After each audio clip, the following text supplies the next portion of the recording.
Empty nesters gone wild. What are their property options out there in the marketplace? We're going to talk about it this morning. Stay tuned.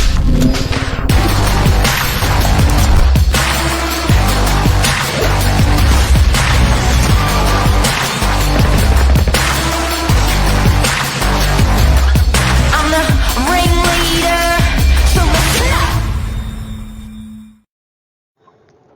Empty nesters, Cleo, you wanted to talk about it. Why?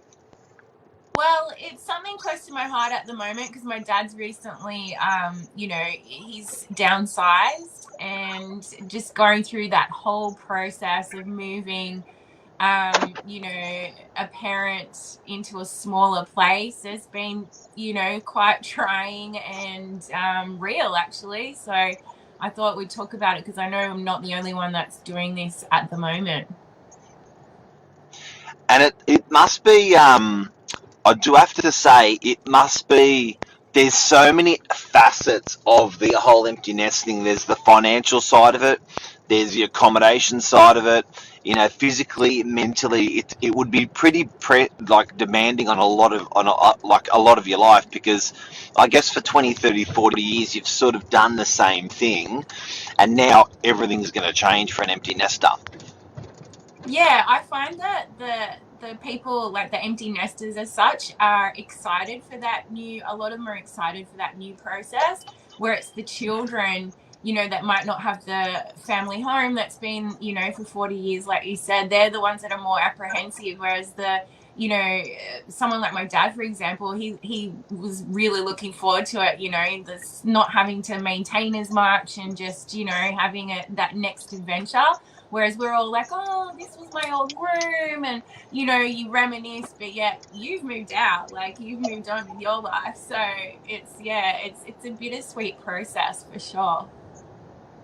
So it's definitely a new chapter. I can see it for Dad, and almost with us as well. Like we've got 18-year-old and 25-year-old still living at home, but you can feel it coming on that they're out of there. They're out of the nest. Yeah, and They're then out you of the have nest. all that room to yourselves. You at least can, Yeah, I don't know if I want that. And then you got then they bring the grandkids 5, 10 years later. They bring grandkids over, I guess. They fill it so up. They, true. they fill it. They fill it up again. Something that shocked me that we spoke about was the level of where people's pensions are. And you were talking about the shopping trolley, and I do have to say, after sort of the first thing I thought was, if you can, I think at our age, if you can be conscious for the empty nester and sympathetic to the empty nester, I think it makes life that little bit more easier for them. Like, that pension sitting at I think you said 450 a week. Yeah, that's around 450, 480. Sometimes when they do a little increase per year, you think, oh, the government goes, yes, they've increasing the pension, and it's like $10 or something more. Like, what can you get with that at the shops? Like nothing. And It's then nuts. rent's going up as well. Morning, Mr. Clinton Wall, clear to you, legend. Um, okay, so moving that across to property options, how are you seeing that in the rental market, sales market, Northern Beaches at the moment with downsizers? What are they up to? Look, the Well, one bedroom. Dad's one. Yeah, so a one bedroom's attractive. Definitely, there's not a lot of those available, and I do find out of all my portfolio, the one bedders are usually rented to those semi-retired people from anywhere between 50 and 80. When we do an increase for those properties with the landlords, most landlords, those without the really high pressure of a really high interest rate, they do take the fact that their tenants are in that bracket, and they modestly increase rent enough to keep them financial and to have their property still making money, but also not squeezing as much as what you could if you were gonna re-let it in the current market when it's vacant. So we do take that into consideration for sure. And a lot of these tenants have been in the properties for a long time too, like 5, 6, 7 years. and that's their retirement. They plan on staying there. They're not buying into the market again. So those kinds of tenants, one, they're, you know, always quiet. You never get noise complaints. They pay rent on time. They look after the property. They're great tenants. But yeah, like I said, the pension's not a lot, and you know, whatever savings you have can get eaten up really quickly. So it's a tough balance for sure. So with an empty nester, are you seeing in that rental market? Are you seeing there more singles or more couples? More singles, actually. And you know, there are some, you know, we do have couples, retiree couples, but I find that a lot of them are widows as well, which is a little bit dark for morning minutes, but they're, you know, they've lost hubby or wife, and now, you know, they don't want to move in with the children. They still want their independence, so they rent a 1-bedroom on their own, you know. And the real property options, I guess, for entry level, for people that don't know, to buy and to rent, I guess probably the strongest entry level is a studio. Yeah, but even studios, we're renting, I think our lowest studio is 460, 480 per week. And then to buy one of those, it's about 6 to 650k. How, if you're getting a 450 pension a week, how do you pay that rent? Is there rental assistance there? Is there? I believe they get rental assistance for sure. They've got super. They might have sold their property and have got some savings, you know, behind them.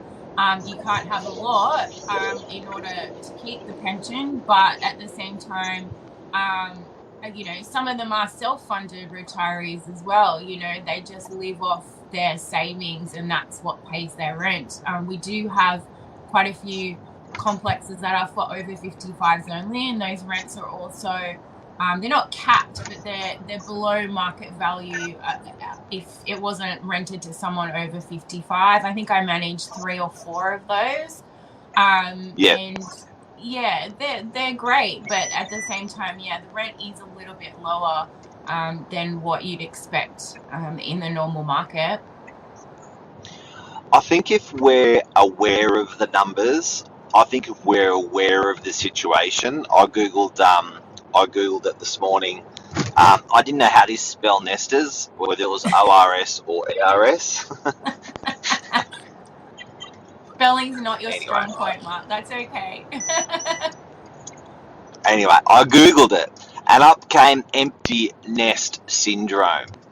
And what that refers to is the grief that many parents, here it is, I'm reading it, many parents will feel when their children move out of home.